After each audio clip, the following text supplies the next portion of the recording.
Welcome to a special bonus edition of Solving JFK. Today I'll be joined by my co-authors on the JFK Assassination Chokeholds, James DiEugenio, Paul Blow, Andrew Eiler, and Mark Adamczyk. We're going to talk about the recent congressional hearing from the Committee to Declassify Government Secrets, led by Congresswoman Luna, as well as going over what we've covered on this season 3 of the podcast.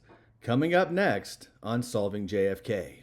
In Dallas, Texas, 3 shots were fired at President Kennedy's motorcade in downtown Dallas. The first reports say that President Kennedy has been seriously wounded by this shooting.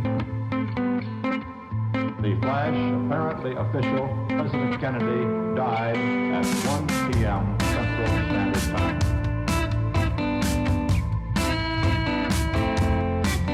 I don't know what this is all about. Dallas police this morning resumed custody. The man they have formally charged with the assassination of President Kennedy. I'm just a patsy. The man is Lee Oswald. Was Oswald acting alone, or was he a member of a conspiracy? Commission answers, he acted alone. I'm working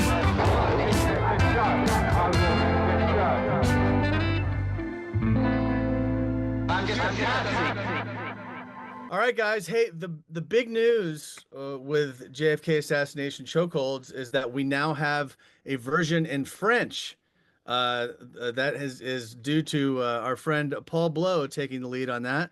Paul, you want to let everybody know about the new book that's out in French? Yes. It's Chokeholds doesn't translate well in French, but the rest of our concept does. In other words, the content of the book is really, really attractive to the French-Canadian market.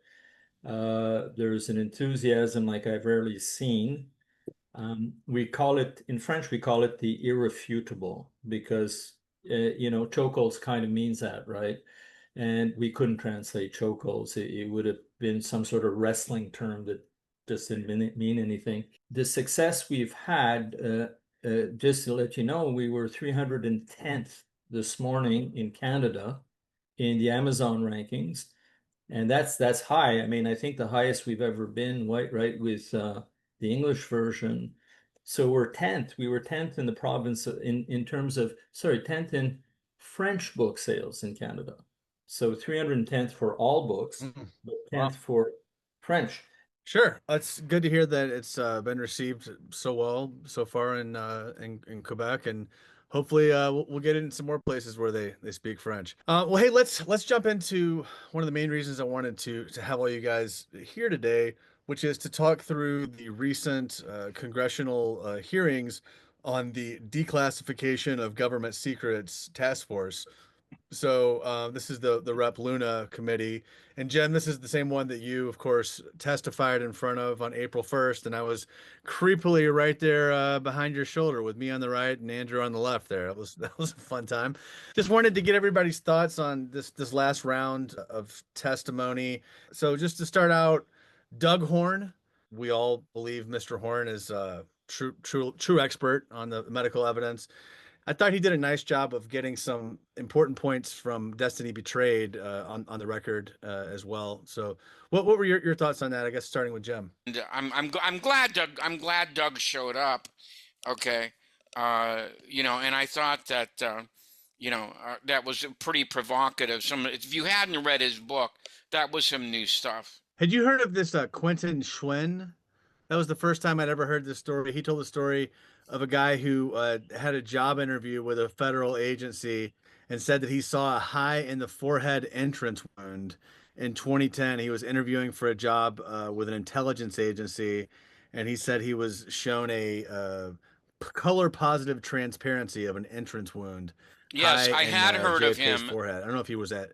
I had heard of him, and in fact, in the Mantic Corsi book, okay, Final Analysis, okay, they actually spent a couple of pages on him, okay, and it's a very, very interesting story, okay, and I don't think Gunn and Horn actually talked about that at all, and this was something that was different and new, okay, and and it's a very, very But again, I don't know if it's true or not. It's one of these things that, you know, is very compelling and very mysterious, but I don't know how you can confirm it. So yes, I did hear this story. Yes. Because that's four people who say that they saw a small entrance wound in the right Yeah.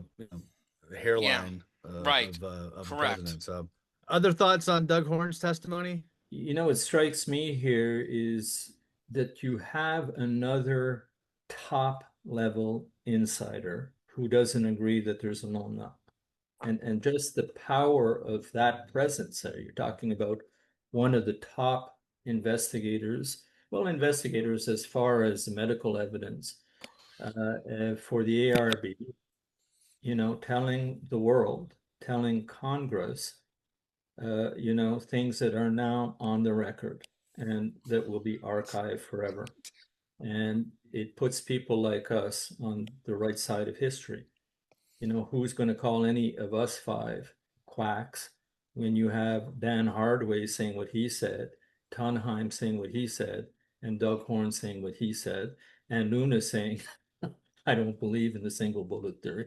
So that's what I loved about the hearings, and I think that's a big positive for us. What I really took away, I think, is that for the first time on national TV, the country was told essentially that what many witnesses at the Bethesda autopsy saw was exactly what the Parkland doctor saw. For 60 years, the American public has heard the official story, the officially incorrect story, is that the Parkland doctors were wrong. They didn't see a big hole in the back of the head. The chief of neurosurgery at Southwestern Medical School didn't know where the occiput was or didn't know what the cerebellum looked like. And for the first time on national TV, Doug Horn made it very clear that a majority of the Bethesda witnesses saw the same head wounds as were reported at Parkland Hospital in Dallas. And that's a revelation for the American public, because I don't think that that's ever been discussed like it was by Doug Horn on national TV ever before. And I think Representative Luna really grabbed hold of that. She's reposted Doug Horn's testimony in 5 or 6 separate tweets. And she clearly understood why this was very, very important testimony. The bigger picture for me as a lawyer is since the ARB, we've had all these revelations. We've had Doug Horn's work. We've had a lot more information out on Oswald and his 201 file. But this now is in the record of a congressional investigation, and that's what's groundbreaking about it. You have Hardway talking about on the record Oswald being operational in Mexico City and in New Orleans. You have Horn saying exactly what Andrew just said. It's all in the record. So I'm fascinated to see where they go with it now. Just to follow up on what Mark said too, where I think the members of Congress on the task force really what they needed to hear is how all of this was suppressed at the HSCA. And that maybe I missed that part of the hearing, but I don't think anyone got into the real problem that happened during the late 70s when the Bethesda witnesses and all of their testimony was seriously suppressed by the HSCA. And that's a real problem.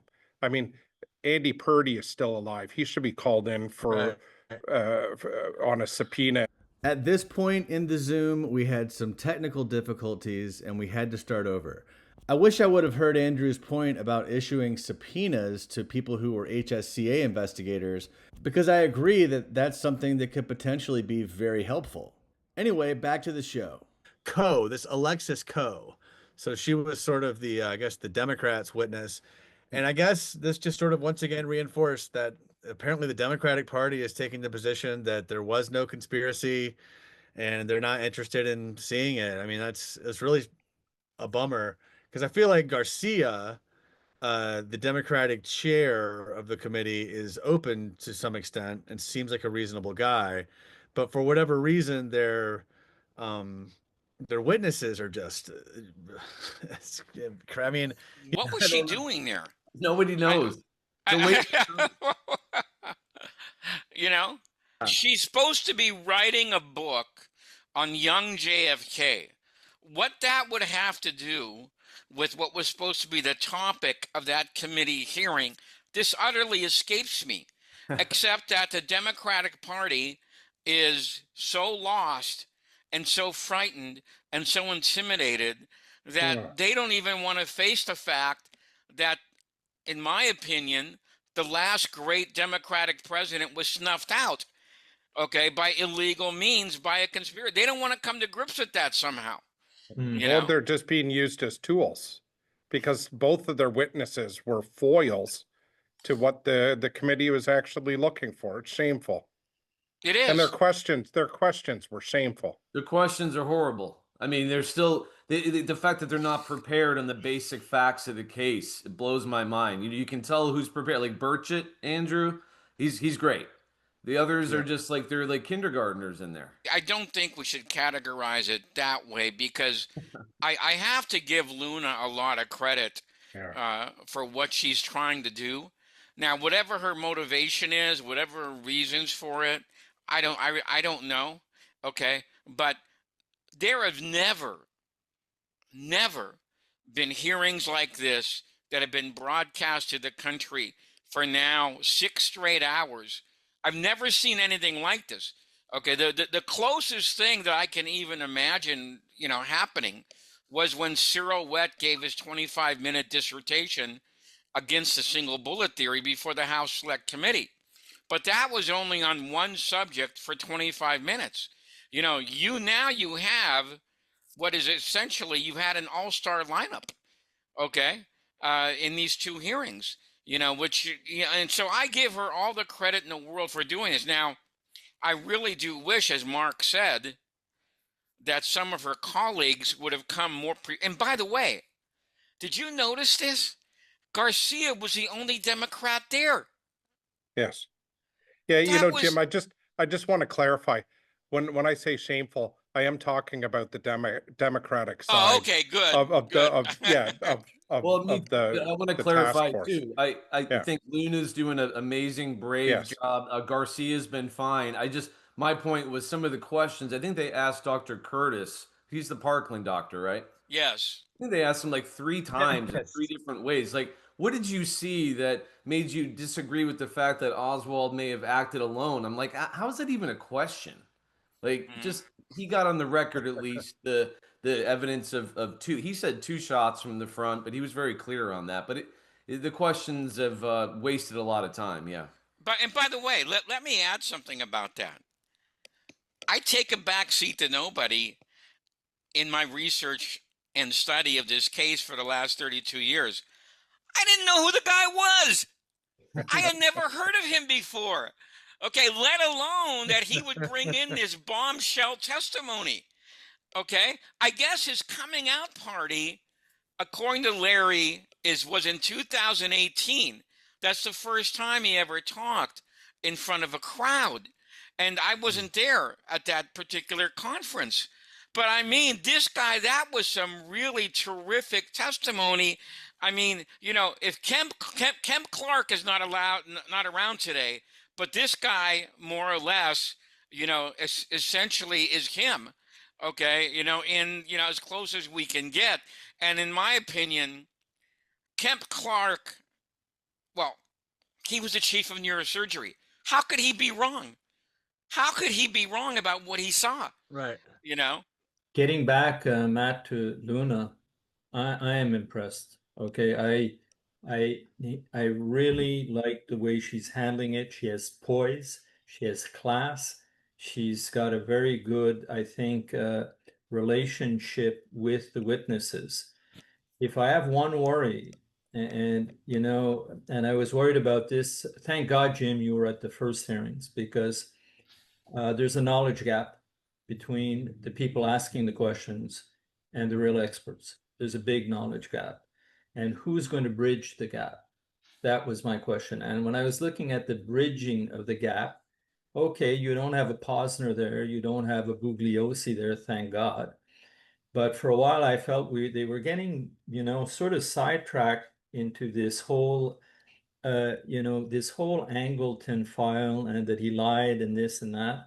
And I felt that they were, not that it's not important, but that they were farther, a little bit getting away from the meat of the subject in terms of how the conspiracy went. And I don't feel that if you're going to solve this, you necessarily start with Angleton, who was in counterintelligence, right? I think that you have to go closer to Miami, James Wave, and some people like Harvey and Phillips. So when I was looking at that, and the amount of time being spent on Joannides and Angleton, which is again important, but it doesn't bring you to the heart of the conspiracy. Angleton's an easy guy to throw under the bus because he got kicked out for his eavesdropping on Americans. So he's already a villain, so it would be too bad that they shove all the blame in that area. And, so my worry is, who is the person or the persons that will bring Luna to the heart of the matter. I hope this goes on, is that it becomes something that's a little bit more democratic and a little bit more widespread in terms of input than, a few people. So that's... Well, I actually thought that having the panel that they had, I thought that was an interesting array of people that they got. Okay, and I'll tell you this. Everybody here heard Tunheim say what he said. He said that he's never seen some of these documents before. Okay? He was on the ARB for 4 years. He was the chairman of the committee. And he says, I've never seen some of these documents. Okay? I really wish somebody would have followed up on that. Okay? I really wish. Jim, I can tell you this, Jim. I found a document. I'm sure I'm not the first to come across this document. It was a CIA secret memo. I think it's 23 pages long. And it basically strategized on the part of the CIA how they were going to circumvent the JFK Records Act. And it was drafted in February of 1992. So 8 months before the act was passed. I've posted a tweet on it. It's actually quite unbelievable. They are literally strategizing how to circumvent the JFK Records Act. And what they did is they gathered up all of the CIA's HSCA records, which was almost the totality of the records, and they transferred them to the National Archives under their current classification. And what that allowed to happen was that those documents were not given RIF numbers, they were not given identification aids, and they were not reviewed by the Assassination Records Review Board. And the archivist was given complete discretion whether they would be published or whether they would be given RIF numbers. So the big question is, and this kind of goes into what Matt wants to get into later, where are those documents? How many of them were reviewed? How many of them are still being held secret? Because I think John Avery Emerson, who contacted you, Jim, Yes. he is being in touch with the National Archives. Right. And they said, well, a whole bunch of HSCA records are still being kept and withheld until 2029. So there's the catalog is an absolute disaster. And we don't know how many documents are still secret from the HSCA. It sounds to me like NARA is almost an accomplice with the CIA. There are some documents that have come out. They've been independently vouched for as being legitimate, but the reason they're said to not be real is because there's no RIF number. So in theory, there could be legit documents that don't have RIF numbers, is what you're saying. Oh, 100%. Yes. No, it's section 5D3 of the Act. You just need to pull up section 5D3. It's actually incredible. It was like there was a carve out that was either kind of shoved in there for the benefit of the CIA, or they just gamed it out completely. And there probably are thousands of documents, tens of thousands. I do have to give Joe Bax credit. He identified this back in 1998 in a letter that he sent to the ARRB and said, hey, what about all of these records that were handed over to NARA before the act was passed? One more thing I want to cover on the congressional hearings, Hardway. He laid out the CIA was using Oswald operationally in Mexico City, and that Oswald was dangled in Mexico City, just like he was discrediting the Fair Play for Cuba Committee in New Orleans. And Hardaway actually said both of those things. And I remember seeing this document where the CIA said, hey, we're going to start discrediting the Fair Play for Cuba Committee in foreign countries. And then like a week later, Oswald supposedly is in Mexico City. So I thought that was big for Hardway to bring that up. You know, it supported everything else. And then on the Tunheim side of things, he said that the CIA knew about Oswald in advance and did not tell the ARRB. I thought that was big from him. Then he said the CIA has deliberately misled. So, you know, the question becomes, and Tunheim is not going to say more than he thinks he has. Certainly, I understand he's, you know, seems to be playing it safe to an extent. I don't mean to denigrate Judge Tunheim in any way, but I'm saying he's not going to jump out on a limb by any means. But what he said is a big deal. Why would the CIA do what he is saying they did if they had nothing to hide? Judge Tunheim is the furthest thing from a conspiracy theorist, right? And I've listened to almost every public statement that he's made, and this is by far the strongest statement that he has made in public that I'm aware of. Jim probably knows even better than I do about how firm he has been. But yeah, he came right out and said the CIA misled. They did not provide the full story. I think he made comments about the Joannides files, particularly. But he was pretty hard hitting. Based on what I've seen over the last 30 years. I agree. I've never seen him as forceful, okay, as he was during that hearing. He's usually a very conservative guy, okay, but he was pretty strong in his condemnation of how the CIA had either dodged or avoided what their obligations were. Two statements Matt had to Hardway. He also said that at least on one of the phone calls, Oswald, he said imitated, but later said was impersonated. Okay, so you know that.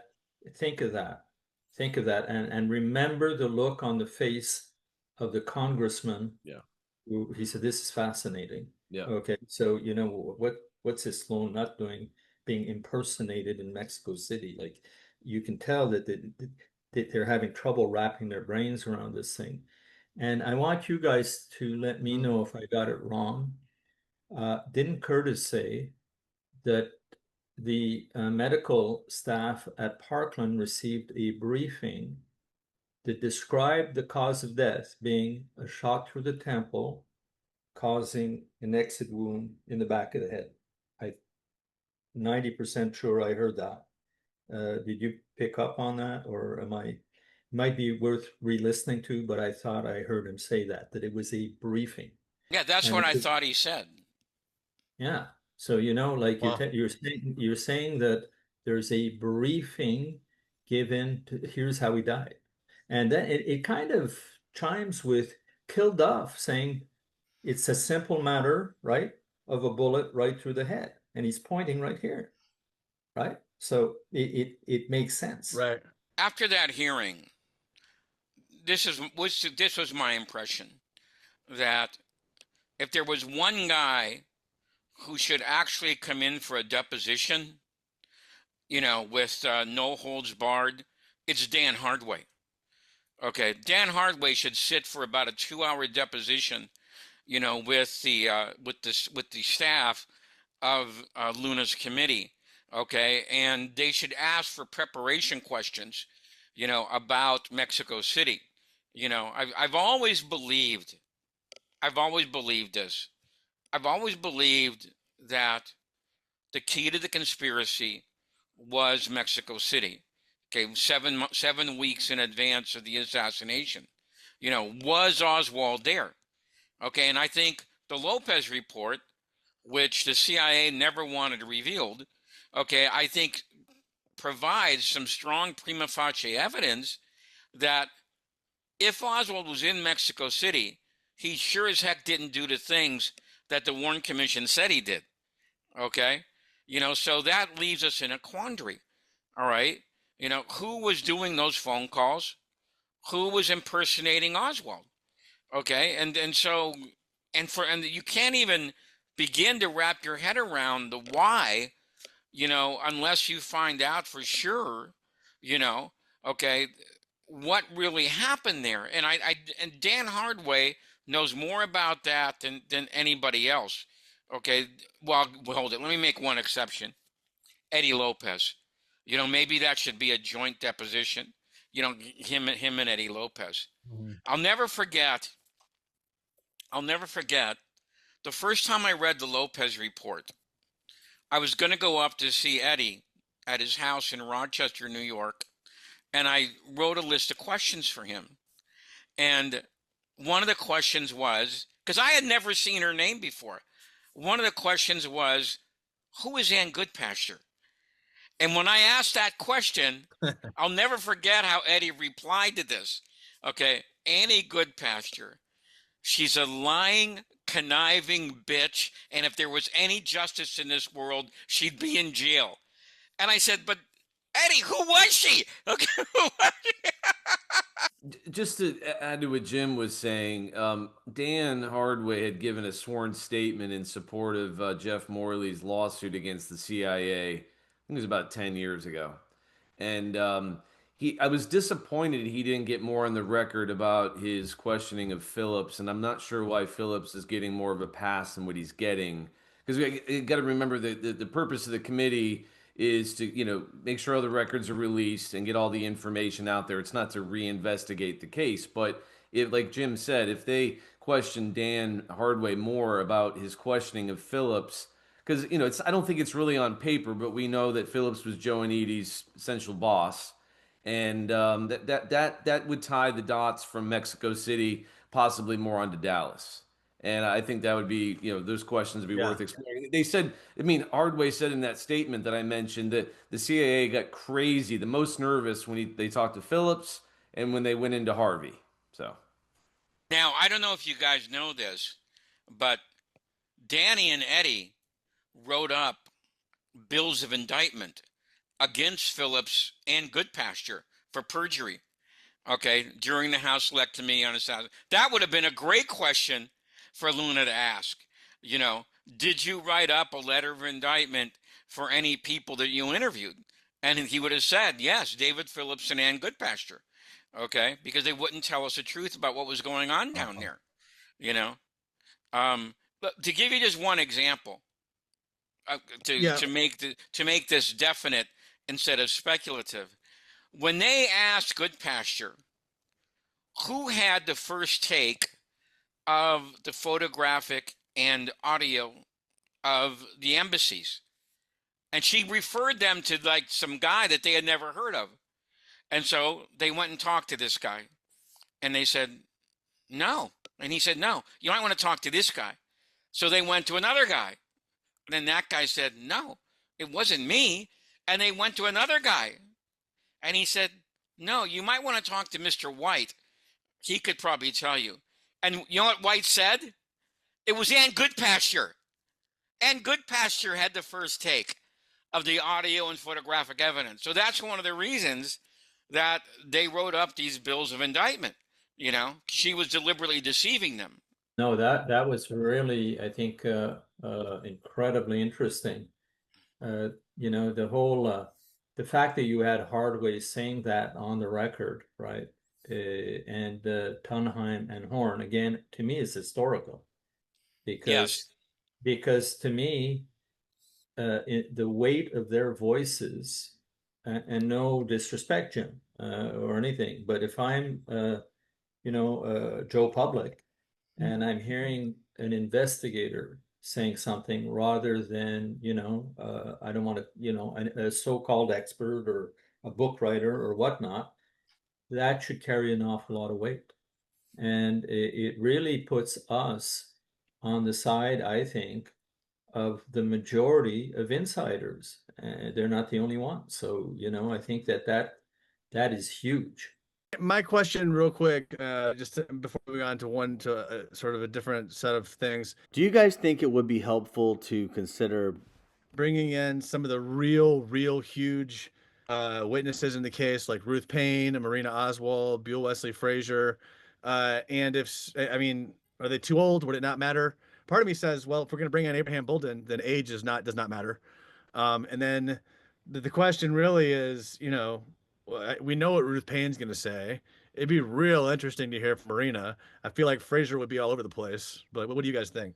Well, I mean, yeah, I think, like I get back to what I just said, the purpose of the committee is to get all the records out and all the information out. I agree with Matt. We know what they're going to say.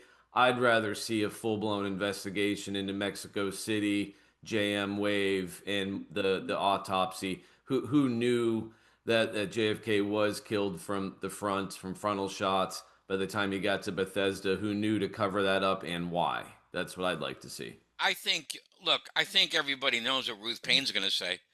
Okay. I mean, if there's anybody who's going to be a predictable witness,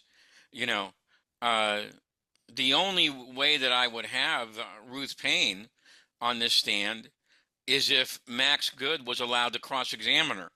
Okay, that's the guy who made the documentary about the Paines. Okay, and I don't think they're going to do that. I don't think she would agree to that kind of thing. Marina Oswald, oh my God, she's been around for so long and said so many contradictory things, and I think the same thing about Wesley Frazier. The important thing about Wesley Frazier is what he went through at the hands of the Dallas police, all right, and how far they were willing to go to try and intimidate him, all right, and again, if there was going to be an examination of Wesley Frazier, it would have to be from both sides of the equation. Okay, okay, here's what he said that I think is accurate. Here's what he said, and I don't think they're gonna go along with that kind of thing. To be perfectly honest, I'm really glad they did what they did so far. Okay, and to get back to what Paul was talking about, I think he was saying that the stress was too much on the chief of counterintelligence. Well, I think that's because Jefferson Morley, from what I know, is the main outside advisor that Luna has. Okay, and we know that that's his bailiwick. That's what he likes to concentrate on. Okay, so I think that is why, if there's a too heavy concentration on that, I think it's because Jeff is, but I give Jeff a lot of credit for getting that panel together, which I'm pretty sure he had some input in that. Okay, which I think was a pretty good panel. My deep concern, I'm just going to follow up on what Jim has said.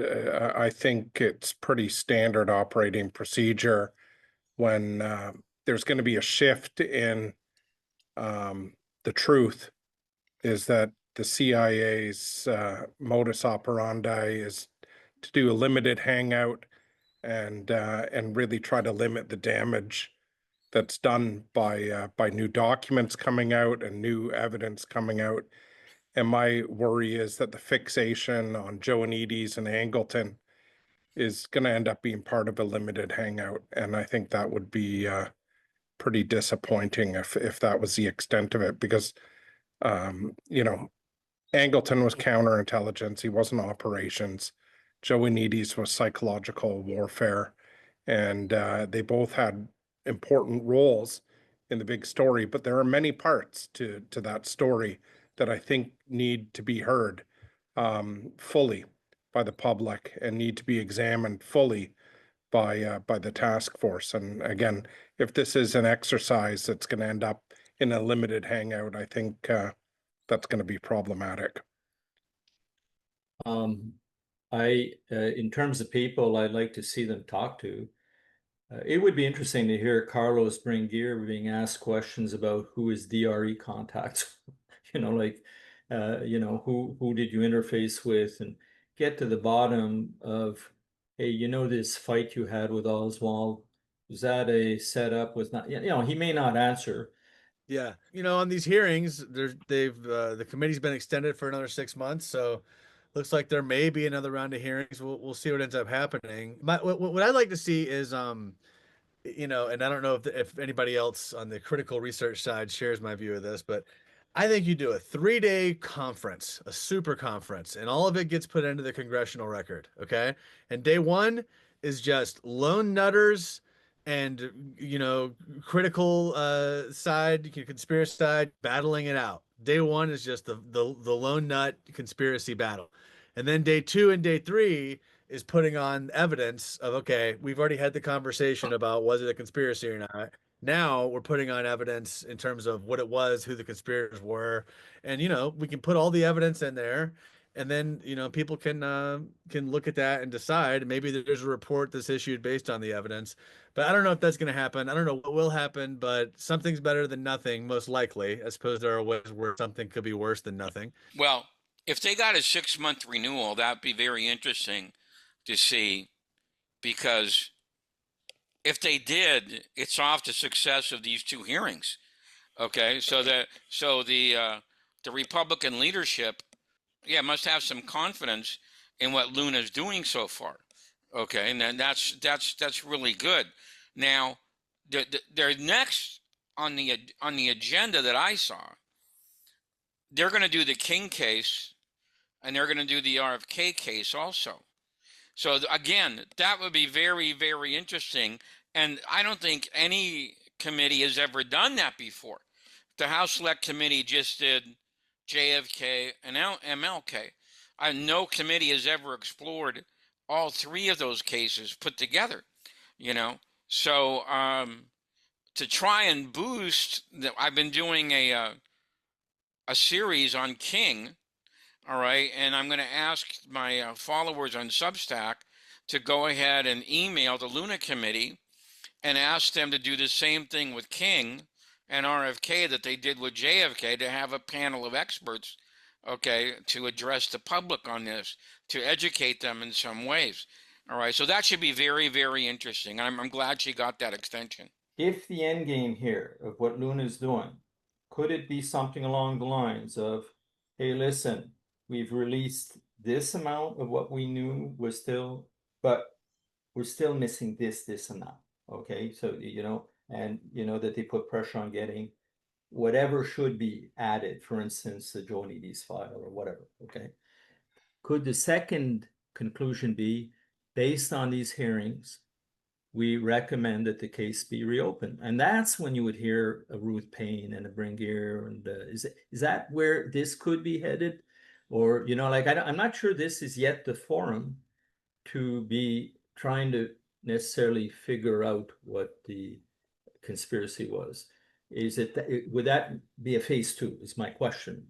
Conversations I had there in terms of what's going to happen next really are controlled by the politics of the day, right? So the Republicans control the committee, and they think this is making them look good, so they're going to keep doing it.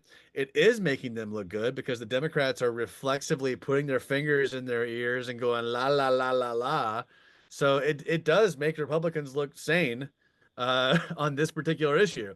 Now the question is, how much of the energy going towards JFK from the committee can continue to go towards JFK when there are so many other points, as Jem laid out, that the committee also has to cover. So we'll see. And then and the reality is, like, there are some good folks on this committee, Burchett in particular. Nancy Mace has come prepared a couple of times with questions. But and Luna, of course. But really, if you look at Congress at large, at Republicans, Republicans are not like in a hurry to go fight the military industrial complex either. They just, it's like, it's good for their base. Their base goes, yeah, there were all these conspiracies, and they're right. Okay. But at the same time, moderates and Republicans in the Senate, they don't want any part of this. So it's got a ceiling, which is dictated by modern American politics, is my view. But we'll see where it goes. Okay, hey, thanks again, guys, for being generous with your time today. Sorry with some of these technical difficulties. I wanted to just kind of get your thoughts on where I am in my podcast, Solving JFK, and kind of get your thoughts, I guess, on some things I'm doing this season. Quickly before we leave here, just kind of walk you guys through my findings so far in season 3 and kind of get your quick thoughts. So in season 3, so just as a reminder, season 1 is sort of like the main evidence, right? Season 2 is just looking at Oswald's biography. Who's Oswald, birth to death? What's he doing everywhere? What do all the files say? Season 3 is, if not Oswald, then who? That's the hard part. I'm going through all the potential culprits, all the people everybody says it could be, right? So I start with the Secret Service. Did 6 episodes, had Vince Palomara on, and bottom line, and this is, as you guys all know, Secret Service had about 10 to 12 different types of security stripping that happened. There's not one particular, not necessarily one thing you can point to. It's the combination of all of these things all together that were unique to Dallas, where they actually knew that Dallas was more of a threat on that Texas trip, as the documents show. But the question is, okay, so why did they do that? And it looks like it had to be either this guy Floyd Boring, the guy that did all of the bad stuff, like the guy who is where the rubber meets the road at almost every one of these horrible choices, is a guy named Winston Lawson. So it's like the same guy, and it's either Lawson or Floyd, but the question is, why? Was someone talking to them? I don't know. So that's kind of where we left the Secret Service. Like, yeah, we know that it's Boring or Lawson that's doing the stuff. Maybe Emory Roberts is another guy that Palomara said, but we don't know. It's a black hole as to why they made all these choices. But it's not believable that these were all coincidences. That's kind of what I landed on vis-a-vis Secret Service. Anybody have thoughts on that? Yeah, I've always thought Winston Lawson was a very suspicious character. And I know that Vince likes to downplay him for whatever reasons, I don't know. But if you really read the testimony, it was Lawson who picked that route, okay? And the Warren Commission tried to cover this up by saying that was the only route that was a lie. Okay, that was not the only route if you wanted to get to the trademark. And it's right in the House Select Committee volumes. They looked this up, and I think it's in volume 11, where they say, no, anybody resorting to a street map of Dallas in 1963 will see that there were other ways that you could get to the trademark. Okay, so this has always been something that I was very curious about. People forget that next to the FBI, the Secret Service did the most investigating of the assassination. So as bad as the FBI it was, and they were pretty horrible, okay, you can't let the Secret Service say they were any less horrible, okay, because they were pretty bad. So Winston Lawson has always been up there for me as being, when you go down to Dallas, which I've done several times, and you look out over that trestle, and you see this, and how could anybody have recommended that route, okay, to conduct, especially somebody in the Secret Service? Because, if you look out, look, if you were planning an assassination, you could not have thought up a better place to do it and a better route to take, So this is why Winston Lawson has always been an interesting character to me. The other name that's interesting, maybe on a higher up point, is Paul Paterny. Paul Paterny is interesting because he became the liaison between the Secret Service and the Warren Commission. And he's buddy with Angleton. And who's the guy for the FBI? Is it Roca? Not Roca. The name I'm forgetting, but Paterny, Angleton, and this FBI guy were thick as thieves in the OSS. Okay, and they happen to become the liaisons. Now, what do you have? Is you have a Raleigh to Paternity who's friends with Angleton. You have a Dulles to Angleton who's friends with the other two, and you had the perfect liaison for the FBI also. So in terms of controlling the cover-up, Paternity was really interesting. The other little thing that came out, Jim, in Paul Abbott's book is one of the Dallas cops who made a strange phone call in a coffee shop, just before the transfer of Oswald and just before Ruby made it in, was a guy calling Paul Paternity. And that when Paul Abbott put it in there, I don't think he knew the significance of that thing. So I said, Paul, do you know who Paul Paternity is? And I said, read what Vince Palomar has to say about Paul Paternity. So Paternity doesn't have as many links because he's not in Dallas or anything like that. But as a higher up person who's part of the coordinating, he'd be someone I'd have my eyes on.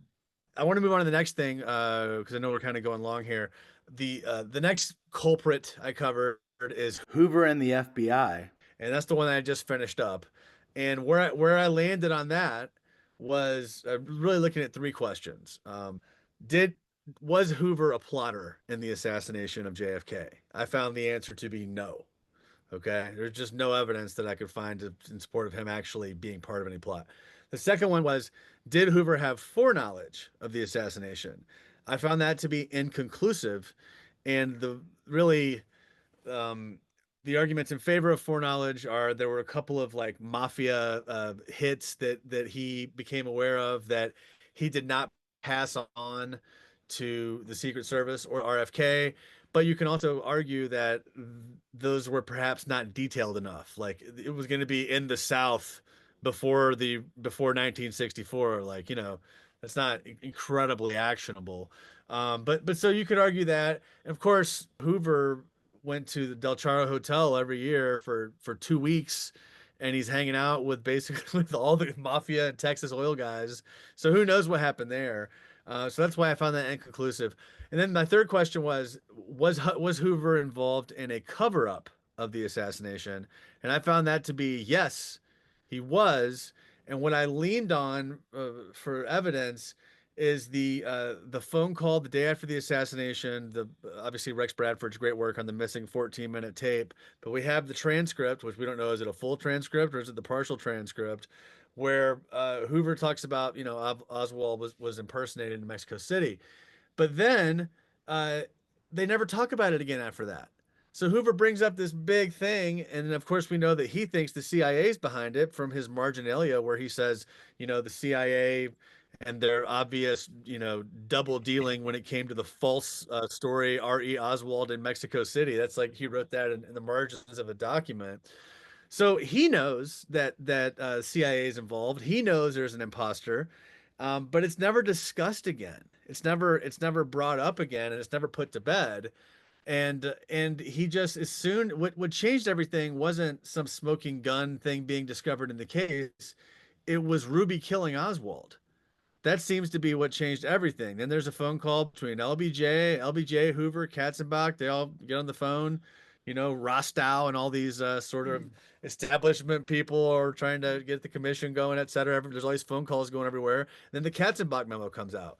And then Hoover, he goes from saying the case is not very, very strong Saturday to, hey, we've got our man, let's wrap it up, and the Katzenbach memo. So I think without a doubt, Hoover's involved in and leading the cover up would be my position. What about you guys? Yeah, even in the Warren report, it says that the leading investigatory arm for the Warren Commission was the FBI. I think something like 80% of all the reports that came in were from the FBI, and I don't think there's any debate today about whether or not the FBI was involved in the cover-up of the Kennedy assassination.